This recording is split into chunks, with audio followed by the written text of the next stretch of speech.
गुजरात ये हिमाचल का इलेक्शन 14 तारीख को अनाउंस हुआ, 15 को 14 it was announced and code of conduct was imposed from 17. Yes. वो भी बोलो आप सुन।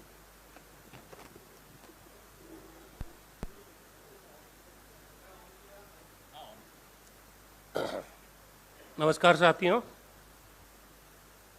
मैं सबसे पहले तो इलेक्शन कमीशन का शुक्रिया अदा करना चाहता हूं कि उन्होंने भारतीय जनता पार्टी के सरकार के दबाव के बावजूद अब आखिर उन्होंने चुनाव की घोषणा तो कर दी। 2 राज्यों में चुनाव है, हिमाचल में और गुजरात में। 8 तारीख को परिणाम दोनों राज्यों के आने हैं।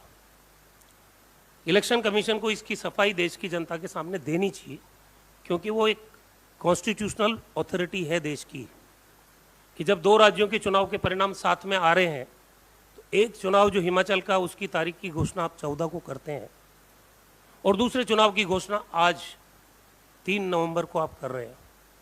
कोई जस्टिफिकेशन, कोई कारण, कोई दबाव, ये खुलासा देश चाहता है कि इलेक्शन कमीशन, जो कि एक निष्पक्ष बॉडी और कॉन्स्टिट्यूशनल बॉडी मानी जाती है, उससे हम उम्मीद करते हैं। सेकेंडली, इतने चुनावों की घोषणाएं हमने देखी है। हिमाचल के चुनाव की घोषणा एक स्पेशल घोषणा थी, उसमें 14 तारीख को नोटिफिकेशन जारी होता है और कोड ऑफ कंडक्ट इम्पोज हो रहा है 17 को, क्योंकि 16 तारीख को प्रधानमंत्री जी की रैली थी और उस रैली को उनको सरकारी संसाधनों से करना था। ये क्लियर विजिबल है चीज, सामने कोई भी आदमी इसको समझ सकता है। और यहाँ गुजरात में हम रोज देख रहे हैं हम कितनी सरकारी संसाधनों का दुरुपयोग करके, क्योंकि मेरे जैन में पिछले 10 मार्च को 5 राज्यों के चुनाव परिणाम आए थे। मुझे याद है कि एक प्रोग्राम 11 मार्च को इन्होंने बीजेपी का प्रोग्राम किया था पार्टी की तरफ से। उसके बाद अभी तक, मार्च 10 के बाद में अभी तक, यानी 1 तारीख को मानगढ़ जो कि बॉर्डर पे है, देखा जाए राजस्थान में है, लेकिन उसमें 3 राज्यों की सीमाएं लगती है, मध्य प्रदेश, गुजरात और राजस्थान। तो ये 1 तारीख तक जो भी प्रोग्राम बीजेपी ने किए, सरकार ने किए, वो सब सरकारी प्रोग्राम थे। कितना पैसा इन पे पानी की तरह बहाया गया, 12-12 करोड़ रुपए के डोम एक जगह लगे हैं और पूरे गुजरात में पार्टी के होर्डिंग लगे हैं जहां पे सरकारी प्रोग्राम था। जितना सरकारी संसाधनों का दुरुपयोग करना था वो सब हो गया। लास्ट में तो अमानवीयता की हद हो गई जब मोरबी की दुर्घटना हुई। 31 तारीख से कांग्रेस पार्टी की 5 रैलियां हमारी तय थी, हमारे नेता पहुंच चुके थे वहां। नॉर्थ गुजरात में अशोक गहलोत जी पहुंचे थे। हमारी सौराष्ट्र की रैली नंबर 1 पे मध्य प्रदेश के पूर्व मुख्यमंत्री दिग्विजय सिंह जी पहुंच गए थे। महाराष्ट्र की दूसरी रैली के लिए BK हरिप्रसाद जी पहुंच गए थे। महाराष्ट्र मध्य गुजरात की रैली के लिए सचिन पायलट पहुंचने वाले थे और साउथ गुजरात के लिए सुप्रिया जी और पवन खेड़ा जी। हमने जब रात को 6 बज के, शाम को 6:40 पे ये मोरबी की दुर्घटना हुई, हमने हमारे राजनीतिक प्रोग्राम सब रद्द किए।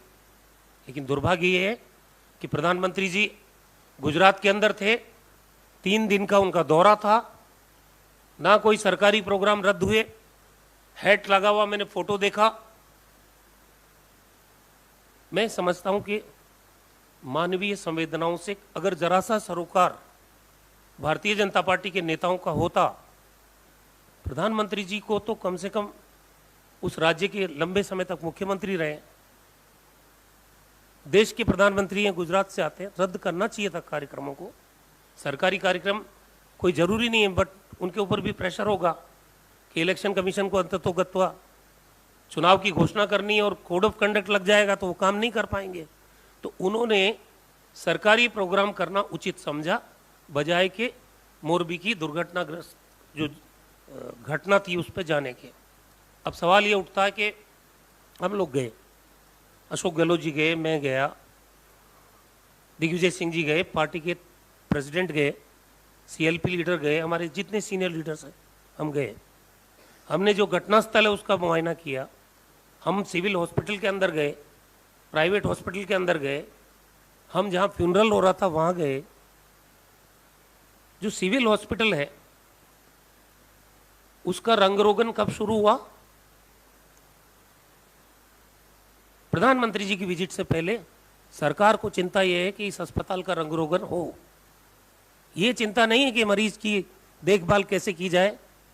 और एक मरीज जिसके हल्की सी चोट थी, वो फोटो आज सोशल मीडिया पे वायरल भी हुए हैं, उसके घुटने घुटने पर पट्टी थी।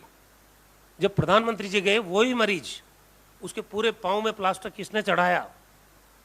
ये जरा गौर करने और लायक तथ्य है। तो मैं समझता हूं कि गुजरात में जहां 27 साल से भारतीय जनता पार्टी की सरकार है, ये ब्रजेश मिर्जा वहां के मंत्री हैं इस सरकार के, हमें धोखा देके गए थे, पहले हमारी पार्टी से चुनाव जीते थे। क्या कनेक्शन है? हमारे जो केंद्रीय स्वास्थ्य मंत्री, उनके फोटो जो भी ठेकेदार है उसके साथ सार्वजनिक हो रहे हैं।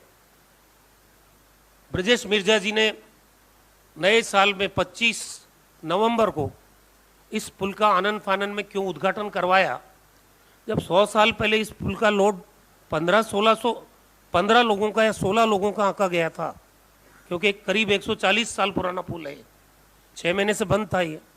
जब इसके लोड की पहले कैपेसिटी देखी गई तो 15-16 लोगों से ज़्यादा एट ए टाइम नहीं थी।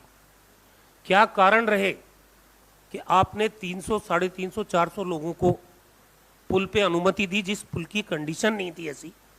2 करोड़ रुपए आपने खर्च करने का दावा किया, चुनावी फायदा लेने के लिए आनन फानन में उसका उद्घाटन किया और पब्लिक के लिए खोल दिया आपने, और सैकड़ों लोगों को,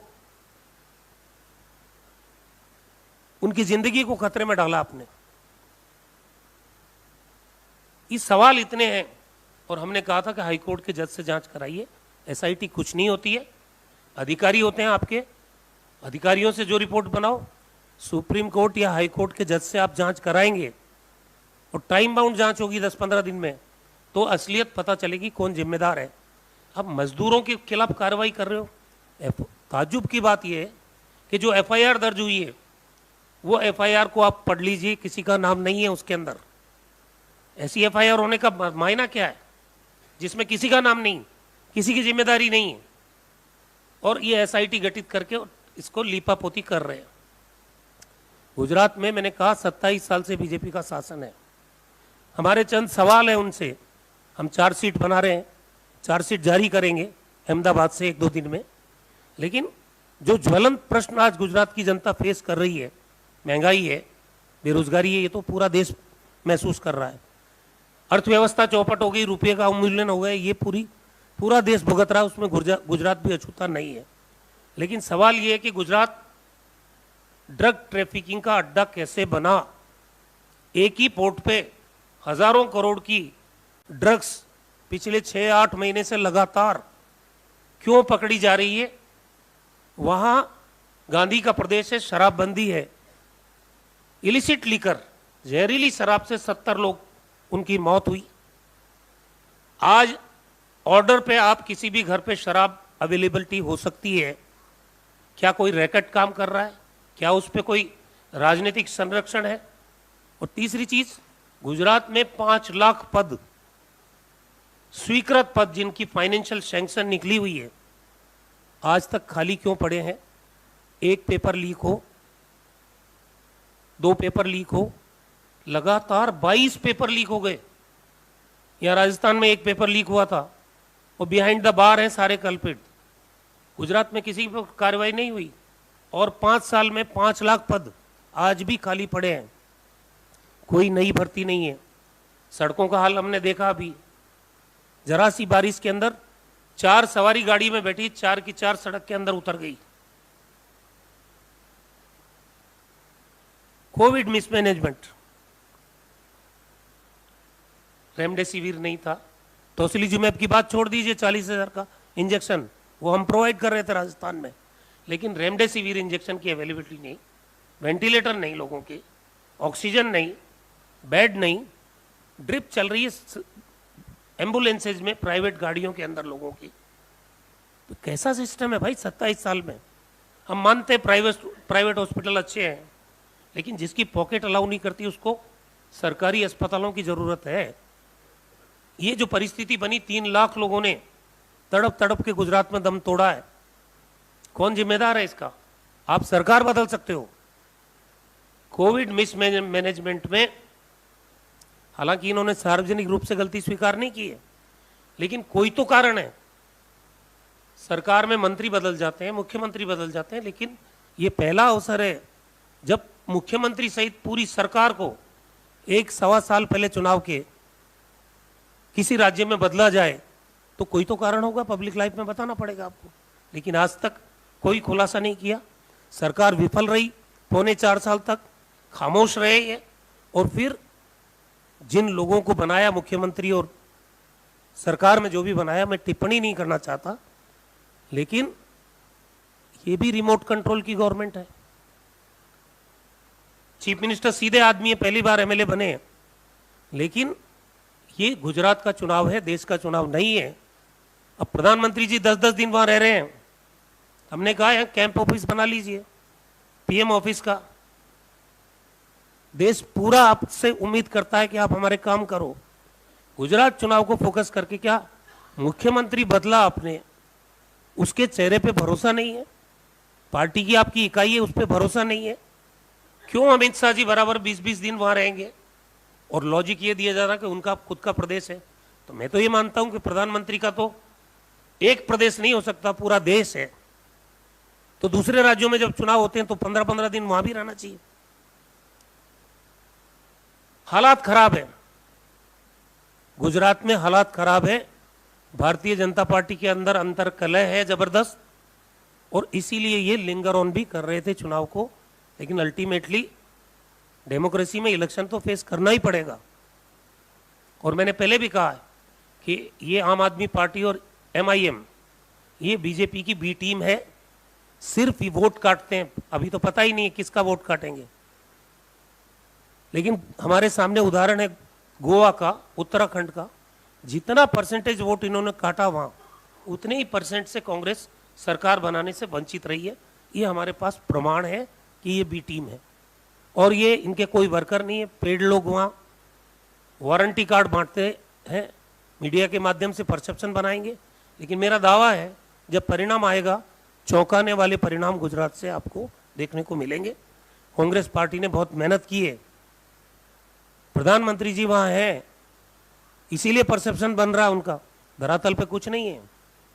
ऐसे ही आम आदमी पार्टी और एमआईएम का कोई धरातल पे कुछ नहीं है, ना कोई यूनिट है, ना कार्यकर्ता है तो सिर्फ पेड वर्कर है।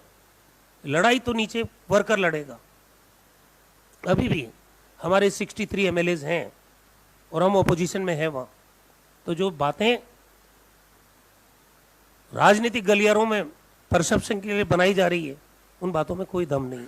धन्यवाद। नमस्कार साथियों। रघु भाई ने मोरबी पर तो बहुत विस्तृत आपको जानकारी दी ही।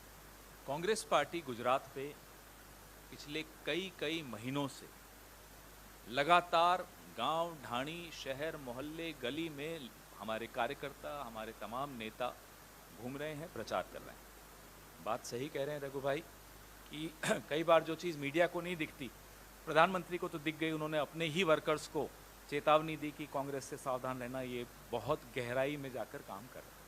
हम आप सबको आमंत्रित करते हैं, आइए गुजरात में और खुद अपनी आंखों से देखिए कि कौन किस तरह से प्रचार कर रहा है। हमारा बहुत सकारात्मक प्रचार है। हमारे जो 8 वचन हैं, वो आप एयरपोर्ट से उतरेंगे तो आपको खंभों पे सिर्फ एक ही पार्टी की एड्स दिखेंगी। वो 8 वचन लोगों को, अब गुजरात के लोगों को 11 वचन रट गए हैं। वो अंग्रेजी माध्यम के स्कूल खोलने के हों, वो कॉन्ट्रैक्ट व्यवस्था खत्म करने के हों, वो गैस सिलेंडर के दाम 500 रुपये करने के हों, वो 300 यूनिट बिजली फ्री देने के हों, ये तमाम जो हमारे 11 वचन हैं अब गुजरात के लोगों को रट गए। आप भी आइए, और जो दुष्प्रचार चल रहा है उस पर विश्वास रखने की कोई आवश्यकता नहीं। सवाल मोरबी पर बहुत हैं, जंग लगे हुए आपने नट बोल्ट हम सब ने देखे, पूरे देश ने देखे, हतप्रभ रह गया कि जिस राज्य में जिस दिन प्रधानमंत्री हवाई जहाज बनाने के लिए उद्घाटन करने गए हुए थे, वहां एक पुल का रखरखाव आप नहीं कर पा रहे। ये कॉन्ट्रडिक्शन देखिए। और ऐसी कंपनी जो CFL बल्ब बनाती हो, दीवार घड़ी बनाती हो और मच्छर मारने के रैकेट बनाती हो, उसको आपने एक पुल का रखरखाव और रिपेयर का काम दे दिया। बताइए ये कौन सा मॉडल है गुजरात? कहेंगे गुजरात के लिए प्रधानमंत्री जी गर्व से कि ये है मेरा Gujarat model of corruption and commission. ऐसी कंपनी को आपने ये काम दे दिया और कोई जिम्मेदारी लेने को तैयार नहीं। किसके साइन से ये काम, गांधीनगर में वो कौन मंत्री है, वो कौन प्रिंसिपल सेक्रेटरी है, रघु जी तो मंत्री रहे हुए हैं, किसके हस्ताक्षर से ये काम इस कंपनी को दिया गया, उस पर क्यों नहीं FIR हो रही? म्युनिसिपल कमिश्नर जिसको मालूम था कि कल ये पुल खुलेगा और 400-500 लोग आएंगे, उसका नाम क्यों नहीं है FIR में? आप सोचिए कि घटना आज हो रही है, राजकीय शोक 3 दिन बाद होगा क्योंकि प्रधानमंत्री जी को रिबन काटने। यह है गुजरात मॉडल। तो ये तमाम सवालों से लैस होकर, अपने सकारात्मक कार्यक्रम से लैस होकर कांग्रेस पार्टी पूरे आत्मविश्वास के साथ गुजरात में चुनाव में जा रही है। और रिजल्ट कब है? 8 दिसंबर को आप और हम मिठाई खाएंगे। 2 डब्बे होंगे, एक हिमाचल के लिए होगा और एक गुजरात के लिए होगा। यह भी हम आपको आज वादा करें पूरे आत्मविश्वास के साथ। आपके सवाल?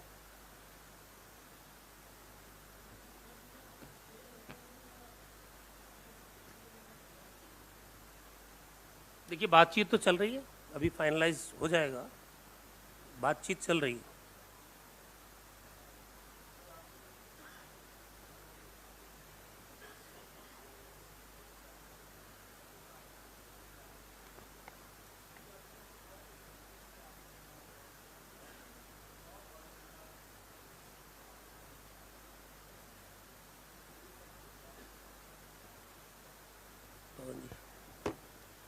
हमारे कई नेता, जैसे अभी रघु भाई ने भी बताया आपको, दिग्विजय सिंह जी, अशोक गहलोत जी और अभी कमलनाथ जी आने वाले हैं, चिदम्बरम जी परसों जा रहे हैं।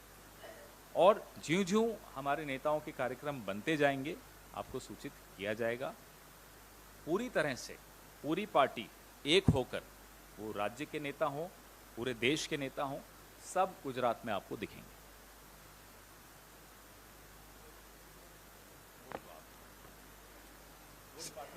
स्क्रीनिंग कमेटी की 3-4 मीटिंग्स, मैराथन मीटिंग्स हो चुकी है और हमने कहीं सिंगल कहीं पैनल सब चीज़ कर लिया है।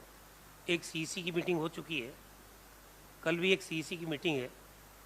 अब स्ट्रेटेजिकल तरीके से हमको कब अनाउंस कौन से नाम करने हैं वो आप हम पे छोड़िए, लेकिन हमारी तैयारी पूरी है।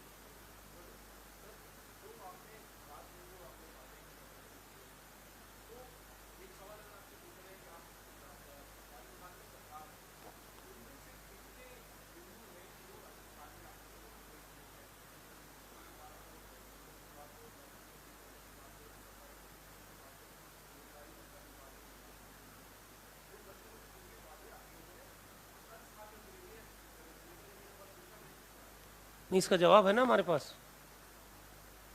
10 लाख तक का बीमा हर परिवार का हमने एक वादा ये किया, वो राजस्थान में हमने लागू कर दिया। 1 लीटर दूध पे 5 रुपए सब्सिडी देने का हमने वादा पूरा कर दिया। ओल्ड पेंशन स्कीम हमारे दोनों राज्यों में हमने ये वादा पूरा कर दिया, वही वादा हमने यहाँ किया है। हमने कहा 8 रुपए में इंदिरा रसोई चलाएंगे, 17 रुपए गवर्नमेंट भरेगी। ये गरीब लोगों के लिए हम इंदिरा रसोई योजना चलाएंगे। हमने कहा कि हम नरेगा की तर्ज पे अर्बन एम्प्लॉयमेंट गारंटी स्कीम लागू करेंगे, वो हमने राजस्थान में लागू कर दी, हम यहाँ भी लागू करेंगे। हमने कहा 3 लाख किसानों का कर्जा माफ करेंगे, वो हमने राजस्थान में भी किया है। हमने जो जो वायदे किए हैं, अब 300 यूनिट बिजली की बात की आपने, 50 यूनिट बिजली हमने पहले फ्री किए। किसानों का तो बिजली का बिल हम बढ़ने ही नहीं देते हैं। जब जब कांग्रेस की सरकार बनती है राजस्थान में, कभी भी किसानों का बिजली का बिल नहीं बढ़ता है। उल्टा 1000 रुपये हर महीने बिजली के लिए सब्सिडी हम दे रहे हैं और 42 लाख किसानों का जीरो बिल आया है। इसलिए हमारे कथनी और करनी में कोई अंतर नहीं है। बेरोजगारी भत्ते की बात है, अभी 1,10,000 संविदा कर्मियों को नियमित करने का मार्ग राजस्थान में प्रशस्त हुआ है, ये हम वहां भी करेंगे गुजरात में। इसलिए जो वायदे हम कर रहे हैं गुजरात की जनता से, हम केजरीवाल जी की तरह नहीं है। हम कांग्रेस पार्टी जो काम कर चुकी है, 3000 हमने इंग्लिश मीडियम स्कूल खोलने की बात की है राजस्थान में। आप Mahatma Gandhi English medium school खोले कितने गए हैं, आप खुद उसकी जानकारी कर लीजिए, और बहुत अच्छा रिस्पॉन्स है। उसके अंदर मारामारी हो रही है एडमिशन्स की। तो ये जो रिमोट एरियाज है जहाँ पर कमज़ोर तबके के लोग रहते हैं, दलित रहते हैं, आदिवासी रहते हैं, अल्पसंख्यक रहते हैं, हमारे पिछड़े वर्ग के लोग रहते हैं, उन इलाकों में इंग्लिश मीडियम स्कूल सरकारी खोलना, मैं समझता हूँ नई जनरेशन के लिए एक सौगात से कम नहीं है। और वो हम गुजरात में, वो भी हमने वादा किया है।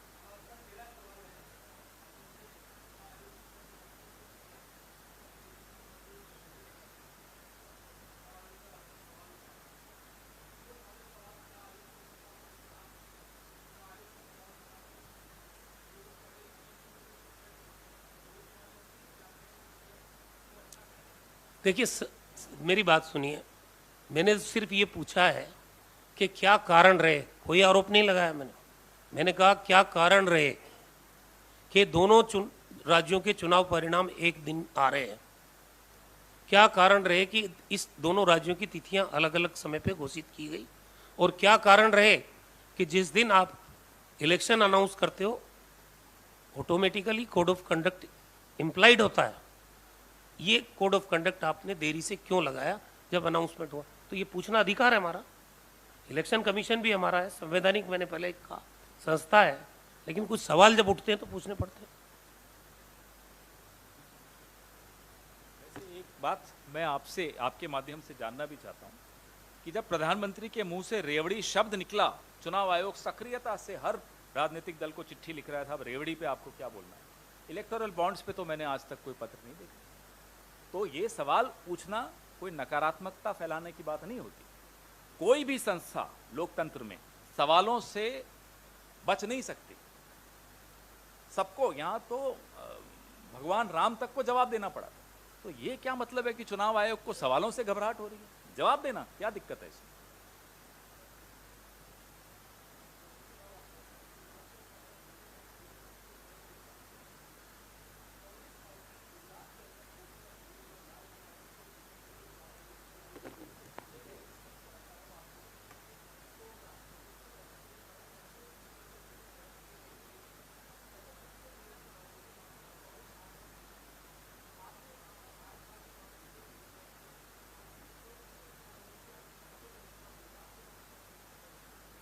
आपके सवाल में ही मेरा सवाल छुपा हुआ है।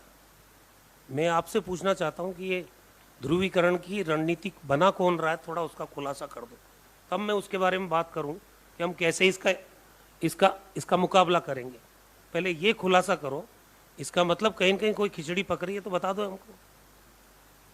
हम तो हमारे सिद्धांतों के ऊपर, कार्यक्रमों के ऊपर, जनता के लिए हम क्या वेलफेयर के लिए कर सकते हैं, एक पॉजिटिव अप्रोच लेके, जाति बिरादरी से ऊपर उठ के, इस संकीर्ण राजनीति जो कि आप बोल रहे हैं, पोलराइजेशन की पॉलिटिक्स, उसमें नहीं पढ़ते हुए पॉजिटिव पॉलिटिक्स कर रहे हैं वहां।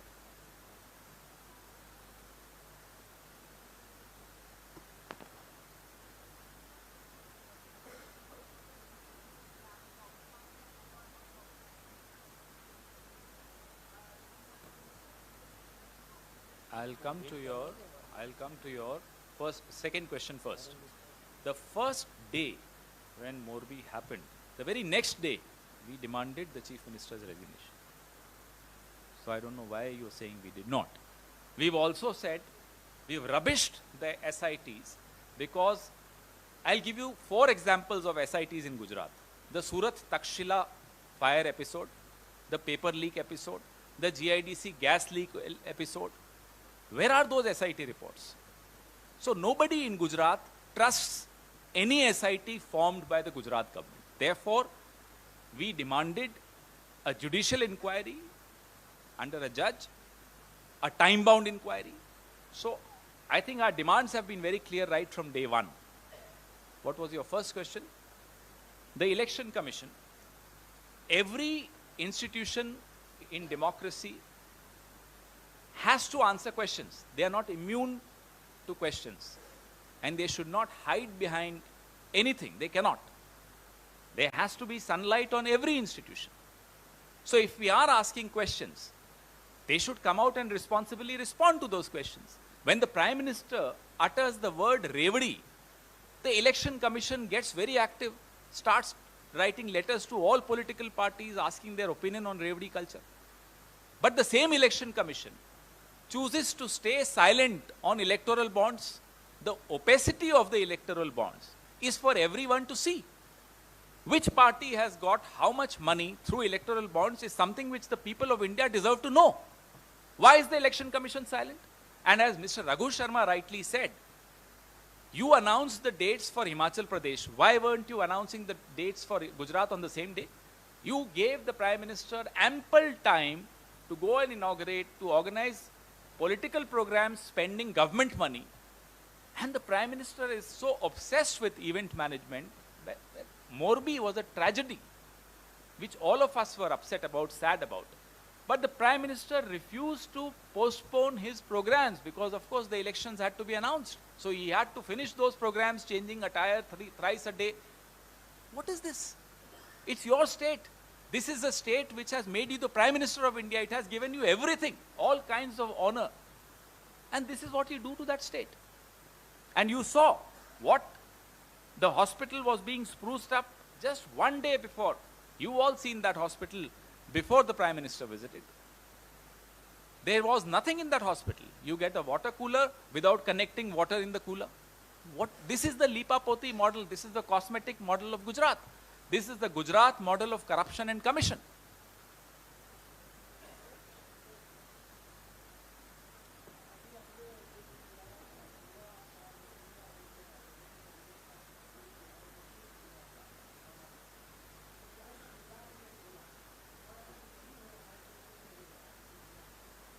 वहाँ हमारा कैंपेन ही यही है कि ये सरकार तो बनाने आए नहीं है, ये डैमेज करने आए हैं।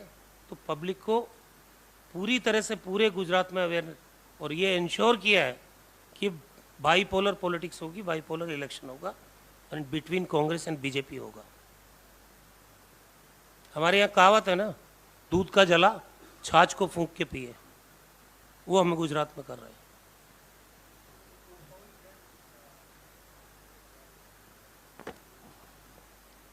कर लेते हैं अभी ये वाले पे गुजरात पे ही रहने दीजिए आज, क्योंकि बड़ा महत्वपूर्ण है, उसके बाद वहां कर लेंगे। ये तो एजेंसीज का दुरुपयोग तो रोज होगा, उस पर तो जवाब देंगे आपको।